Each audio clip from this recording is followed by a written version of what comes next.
multiple use news because you wouldn't want to use our news just once. Today we're going to be telling you about plastic pollution and the magnitude of the problem today. So that was an exaggeration. She wasn't literally drowning in plastic, but that's not to say that this won't be a reality somewhere down the road. Society needs to do something now, before it's too late. Plastic pollution has been an ongoing issue for years and continues to be one. It's just a subtopic of sustainability. It is still a huge problem. We have to reduce the amount of plastic we use in our everyday lives. Plastic requires oil and coal to produce, two non-renewable resources. This is one of the many sustainability issues just with the production of plastic. The majority of plastics we use end up in landfills. In these landfills, plastic release harmful chemicals which seep into soil and water. This is damaging to marine life and crops. These plastics are especially harmful when being decomposed, which is why the correct disposal of plastics is so critical. Decomposed plastics can disrupt gene expressions and hormone systems. Burning plastics is another method that is not sustainable. It releases horrible chemicals that go into the atmosphere, like dioxins and nitrogen oxides. Most of it is carcinogenic. Both of these methods create more issues. There is plastic in so many unusual things. You may not realize how much plastic you are really using. Microplastics greatly contribute to the large amount of plastic in the world. Producing microplastics can be found in items such as shampoo, toothpaste, and synthetic chewing gum. There are ways to keep microplastics out of these things, but the cost is holding back companies and consumers. Janet P. Jewell is out in the field to interview local high school teacher Melba Fox to hear about what she knows about synthetic gum. I am here with Senora Fox to ask her about what she knows about natural versus synthetic gum. So, Senora, can you tell us about the natural gum trees they have in Guatemala and what you learned about synthetic and natural gum? I will, yes. I learned, the natural gum trees, they were being used back in the 40s and 50s. The United States had, during World War I, they shipped tons of gum to the troops that were over in Europe. And it helped the economy, of course, of Guatemala. And also, we learned that the troops, as they got them, it was a source of income for Guatemala and the people, and made jobs for them too. So it was all natural. Back then, synthetic gums weren't being used; they didn't have them yet. So, yeah.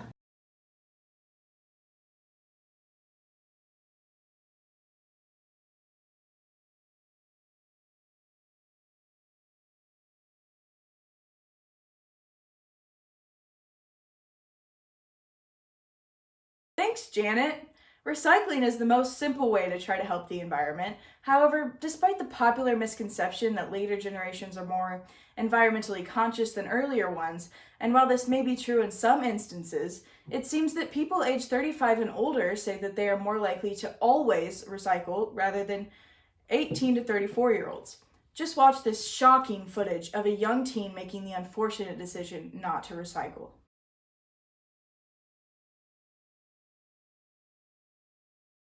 Now, that was a tough video to watch. The reality of our current situation is that people do not care and continue not to. It's a very apathetic world. People tend to only care about what benefits them in the moment. This is especially true for companies that always take the cheapest and most convenient route, despite the negative effects it may have on the environment. That is what drives such a large production of plastic. One would rather throw away a plastic water bottle after the drink is gone than carry around a reusable bottle with them all day. It is selfish. Plastic is produced and used so much so that it is practically everywhere.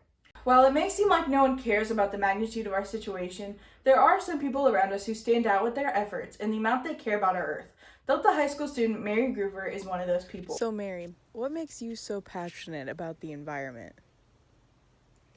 I think the reason that I care about the environment is because I really have a love for nature and animals, and it really makes me upset to see so many landforms destroyed and so many animals going extinct because of human actions that we are making. It's not the animals' fault, or it's not Earth's fault. It's strictly our fault for our decisions that we make about plastic or pollution and all that stuff, and it just really makes me upset, and I want to do something about it. Why do you think it's important for humans to care about what we're doing to the earth? I think it's important for people to care because if you think about it, literally everything cool about our earth is the plants and animals and like landscapes and landforms there are. So if we don't care about it, future generations are going to have some serious problems. And like if we didn't have anything of those things on our earth, it would just be so boring and sad and depressing. And I think that everybody should take a stand for it because it's super important. And like, so that's why we should care, because it's our earth, and if we don't take care of it, it's going to be gone. And that's just not fair, because humans are greedy, that we're going to destroy something for everyone else that comes later than us. What do you think is holding back advances in stopping plastic pollution? The main thing that is stopping the lessening of plastic pollution is the big companies. One, plastic is super cheap to make, and it's durable, so that's why the companies are making it. And companies care way more about profit, like, than the environment, or like animals in the ocean, or like landfills, because they're gonna die soon, so it's not gonna affect them, so why would they care? And like, the laws we have right now, like, they need to stop plastic pollution, they need to make laws like lessening plastic production. Now, there are clearly people who care about our world's plastic issue, but they may not know what to do about it. Luckily, we can head over to Tips and Tricks with Tyga to give everyone an idea about what to do about reducing plastic waste.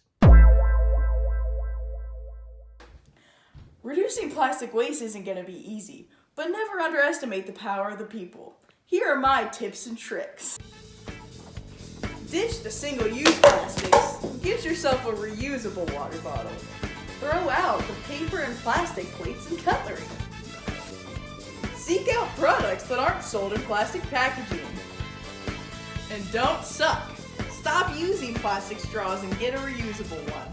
Thank you so much, Tyga. Well, we certainly hope that was beneficial to you all. Not only can you as individuals help, but so can countries, companies, and corporations. With the rise of plastic waste and production comes a rise of awareness. Countries, companies, and individuals are making great strides, both grand and small, to stop this problem.